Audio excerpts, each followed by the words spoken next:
Hi everyone. So today I'm making a video for your IXL assignment on Y17 and Y18. Today we're going to be talking about the law of sines and the law of cosines. It's pretty straightforward. You just need to memorize some things, but then mostly it's just kind of plugging in values from there. So let's start with the law of sines. So we've talked about sine and cosine with right triangles. The difference here is that now we are going to be able to find missing angles and missing side lengths from a triangle, even if the triangle is not a right triangle. So that's why the law of sines and the law of cosines are useful, because they work for non-right triangles. So what this means here, this is the law of sines.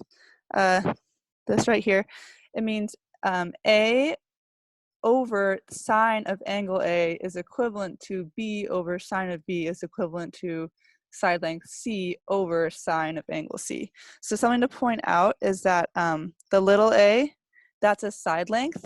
So that's this side length right there. So the smaller, the lowercase letters represent side lengths, while the uppercase are the angle measurements.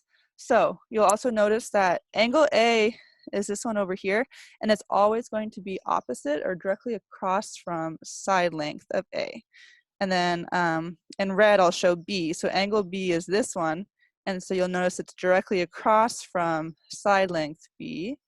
And then let's show angle C is there, and it's directly across from side length C. So this will help us find missing side lengths and some angle measures. All you need to do is remember this, this equation up on the top here. So there's an example right here. If you feel like you want to pause the video right now and take a look at the example, go ahead and do that. That might help you walk through it, but I'm also just going to go ahead and do an example right now if you want to follow along.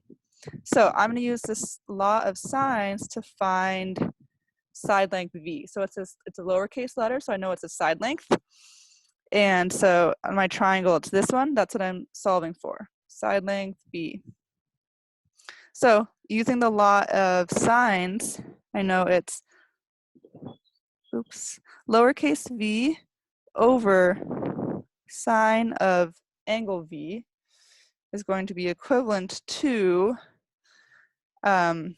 let's choose this one. That's a side length, and because it's opposite from x, that means this is like the lowercase x. So let's use x. It's equal to x over sine of x. So that's just the law that I had up at the top. I'm just kind of I'm going to just be plugging in numbers for those values here. So the reason I chose to use x instead of w is because w, I don't have the actual side length here, so I can't use w. I need to use the length that's actually given to me. So that's why I'm using x. So let's start plugging in my numbers. So v is what I'm solving for, so I don't actually have anything for v, but I do have an angle. Angle v is 147, so that's just going to be sine of 147 degrees. That's it, sine of angle v, and that's going to be equivalent to little x, the side length of x, divided by the sine of angle x. So little x is 6. That's the side length right here. And then the angle x is up here, and we know it's 11 degrees. So sine of 11 degrees. So all I did, I had to plug in the numbers I was given from my triangle. So now to get v by itself, I'm going to multiply the sine of 147 degrees to both sides of the equation. And this will leave me with v equals 6 times sine of 147 degrees over sine of 11 degrees. So I multiplied sine of 147 to both sides.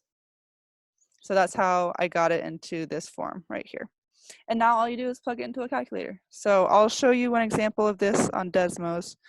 Oops, so it's sine of 147 and sine of 11. Okay, so on Desmos,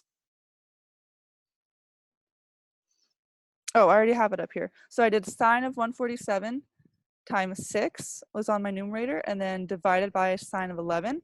The only other thing to be careful here is to make sure that you are in degrees. So you can switch between degrees and radians by using that wrench tool in the top right. Make sure I'm in degrees, and then my answer is going to be 7.13. If I round to the nearest hundredth, what did they ask me to do? They say as a decimal rounded to the nearest tenth. Okay, so it was just 17.1, I think, if I remember correctly. So 17.1 would be my answer. And so that means that side length V is 17.1 units long. We don't know if it's in feet or centimeters or whatever, but it's 17.1 units long. And that's how you use the law of sines to find missing lengths of your triangle. Let's do another practice one.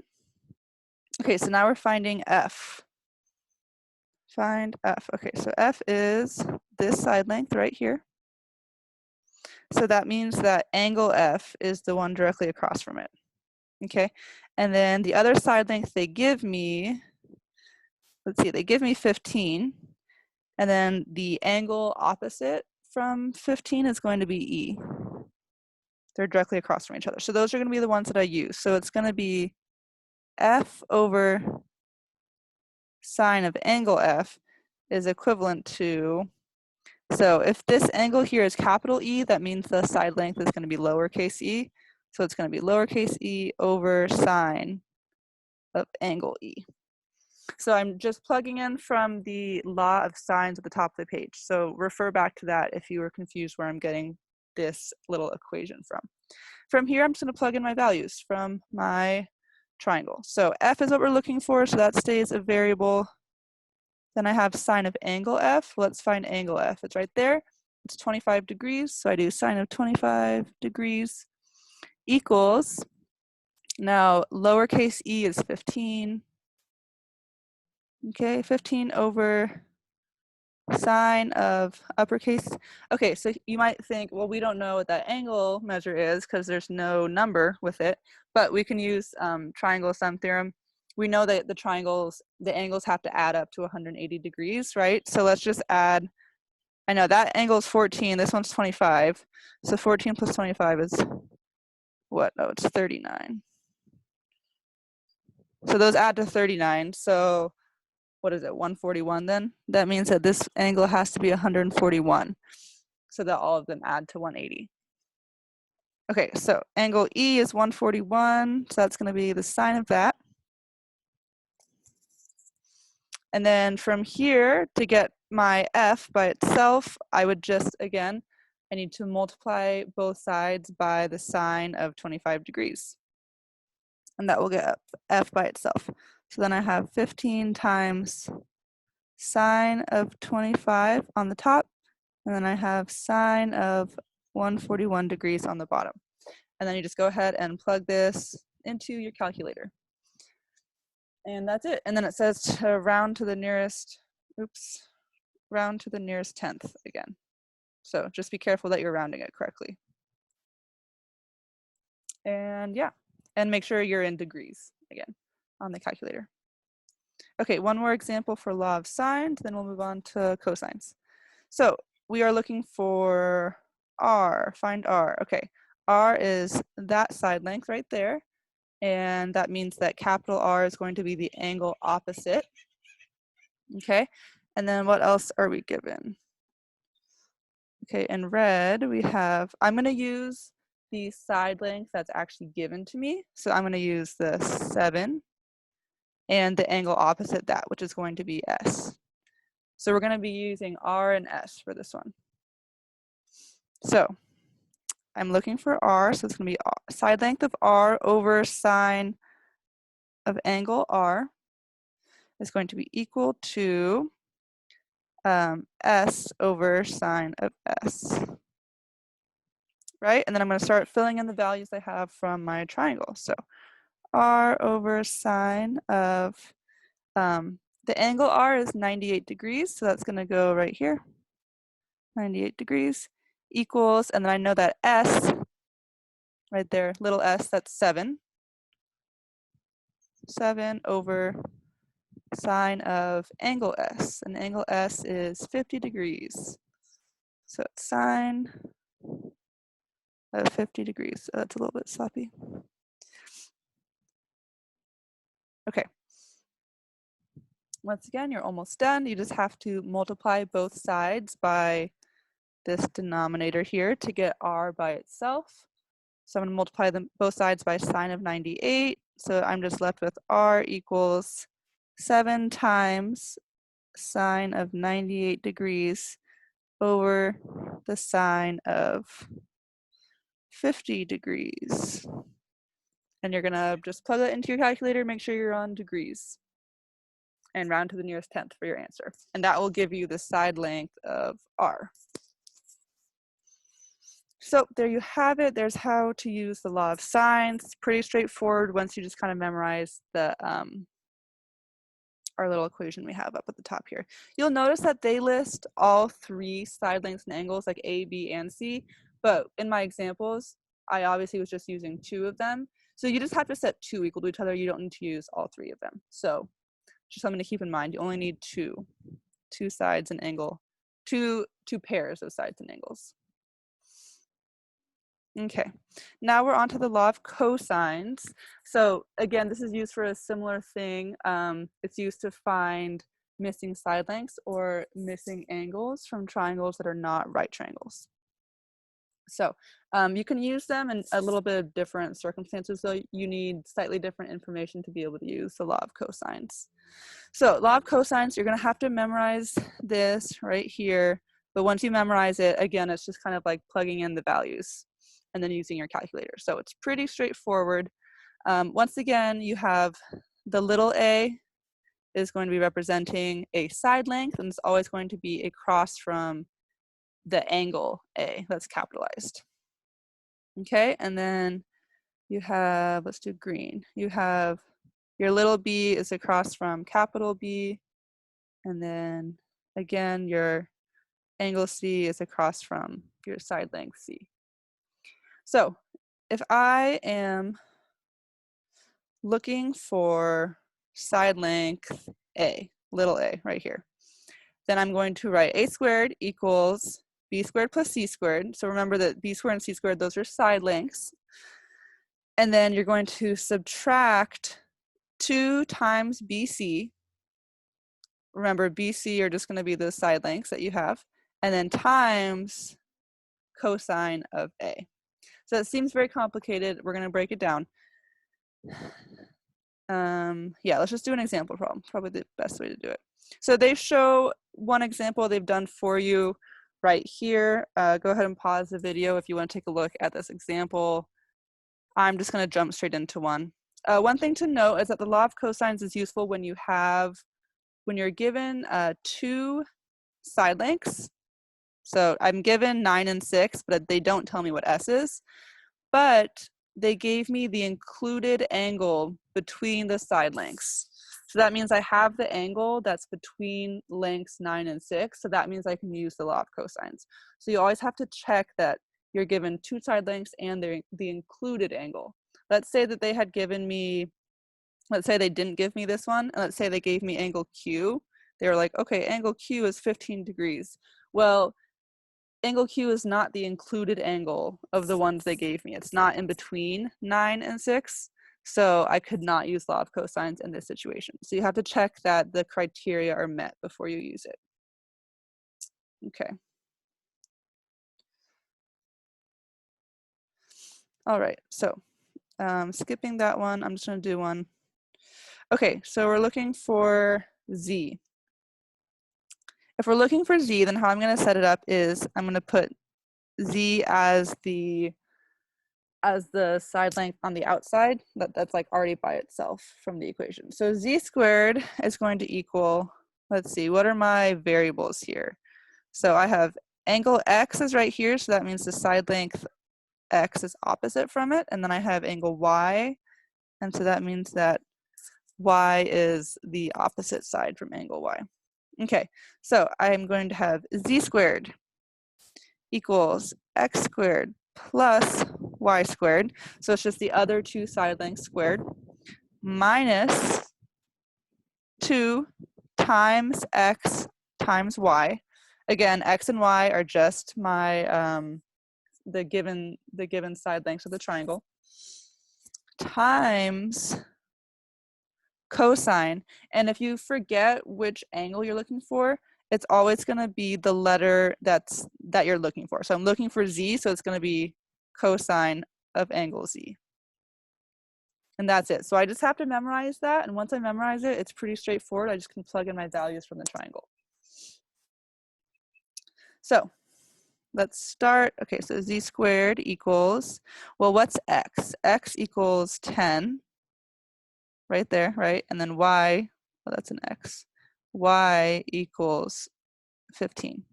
So 10 squared plus, oops, 15 squared minus 2 times 10 times 15. So I'm just plugging in my values, right? So far I've only used x and y. And then my last part is all of that times cosine of z. Well, cosine of z is just going to be the angle of z, which is 29 degrees. And that's it. And I just have to simplify it, and just be careful when you simplify that you don't, that you follow order of operations, I guess. So I have z squared. Z is what I'm solving for again. So 10 squared is 100. Let's see, 15 squared I think is just 225. Yeah, so I have 100 plus 225. Okay, and then minus, okay, well 2 times 10 times 15. Well, I know that 2 times 15 is 30. 30 times 10 is 300. So 300 times the cosine of 29 degrees. Okay, I simplified it a little bit. Now I'm going to keep going. So z squared equals 100 plus 225 is 325. And then I can think of this as like negative 300. This part is like negative 300 times the cosine of 29. So I'm going to go ahead and use Desmos right now. So it was cosine of 29 degrees. Oh, and then what is it? 300 times that. So I'm going to put 300 there. Yeah, 300 times cosine 29 equals 262 point, I'm going to round to 39. 262.39.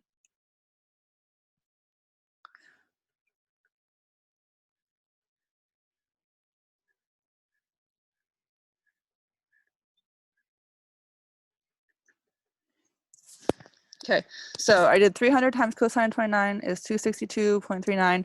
There's this minus sign, so make sure it's still minus there when you bring it down.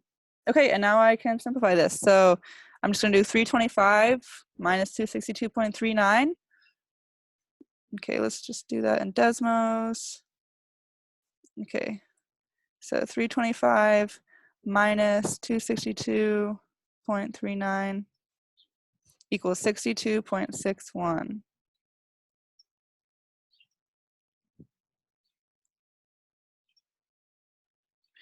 Okay. So this is z squared. If I need to find just z by itself, I'm going to go ahead and take the square root of both sides. Square root it. And that just gives me z equals, and then go ahead and use Desmos to just find the square root of 62.61. It's going to be something like 7.8. It's going to be just under 8, so like 7.8, I'll pretend. But yeah, go ahead and just do that in your calculator on your own. And that's going to be the side length of z. So that is how you use the law of cosines. So it takes a little bit more work, more simplification than the law of sines. but you still get there once you memorize the equation for it. Okay, this one's a little bit different because the ones up to now we've only been solving for the side length, and now we're going to be solving for an angle. So they want to find angle Q. So you'll notice that they gave us all the side lengths on this triangle already, and so we can use the law of cosines to find an angle. So since we're looking for angle Q, let's just label these first. So that's going to be little q, this is going to be little s, and this is going to be little r. Okay, so I'm looking for angle Q, so I'm going to do Q squared equals R squared plus, what is that, S squared minus 2 times R times S times the cosine of Q, angle Q. Okay, and now I can start plugging things in. So this one's different because I won't be able to plug in anything for cosine of Q, but I will be able to plug in this little q here. And since I only have one variable that I'm trying to find, it will still work. So let's plug in Q first. So Q is 20, R equals 14, S equals 7. Okay, so 20 squared equals R squared, so that's going to be 14 squared plus 7 squared minus 2 times 14 times 7 times the cosine of Q. From here, I'm going to start simplifying. So 20 squared is 400. 14 squared, don't remember off the top of my head.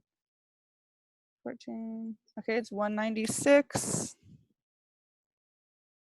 That's going to be 7 squared is 49. Let's see, 14. Oh, that's 196 again. Okay, and then that's times cosine of Q. Okay, I want to get the cosine of angle Q by itself, so I'm going to subtract this to the other side. So I have 196 plus 49 equals 245. So 400 equals 245 minus 196 times cosine of Q. Okay, I'm going to subtract the 245 from both sides. So I get 155 left on that side, and then I have a negative 196 times the cosine of Q. Almost done. Now I just need to, I'll do this in red, divide both sides by negative 196 to get cosine of Q by itself. So now I have, let's see. Okay, so this is negative 0.79 equals cosine of Q. Okay, so you'll remember hopefully you remember from last week's IXL assignments that I'm looking for the angle measure here. So I need to use inverse trig. So I'm going to use the inverse of cosine, which is like, it looks like a -1 as an exponent. So cosine to the -1, that means inverse cosine.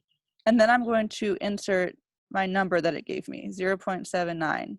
And the number that it gives me is going to be my theta, or the angle of Q.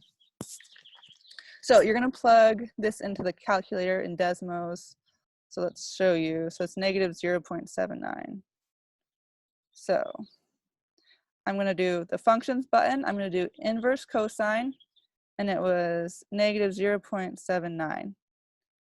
And let's make sure it's in degrees. Yep. So that means that the measure of angle Q is 142.19 degrees. 142.19. And so that's what my answer would be. So 142.19 degrees is what angle Q is. So that one's a little bit different because they asked you to find an angle and not just the side length. So a little bit trickier. Okay, and this is the last one, I believe. Yep. Okay, almost done.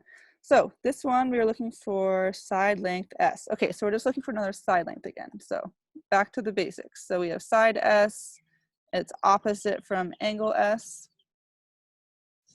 And then we're looking, okay, yeah. So let's start plugging in. So we have S squared equals, first, this is little q, this is little r. Q squared plus r squared minus 2qr times the cosine of S. So you'll notice on the triangle that they gave us two side lengths, r and q, and they gave us the included angle between them. So that's how I know I can use the law of cosines. Okay, so let's start plugging things in. So S I don't have yet, so that just stays as a variable. Q is 11, so that's going to be 11 squared plus r is 15, so 15 squared minus 2 times q, it's 11 times r, and then last thing is times the cosine of angle S. Angle S is 25 degrees, and that's it. So I plugged in all my numbers. Now all I have to do is simplify this. So I like to start with these right here. So 11 squared is 121. Plus 15 squared is 225. And then I'm subtracting 2 times 11 times 15. Okay, well 2 times 15 is 30. So it's 30 times 11 is 330 times the cosine of 25 degrees. Okay, now I'm going to add these two together. 121 plus 225 is going to be 346. 346, yep, minus 330 times the cosine of 25 degrees.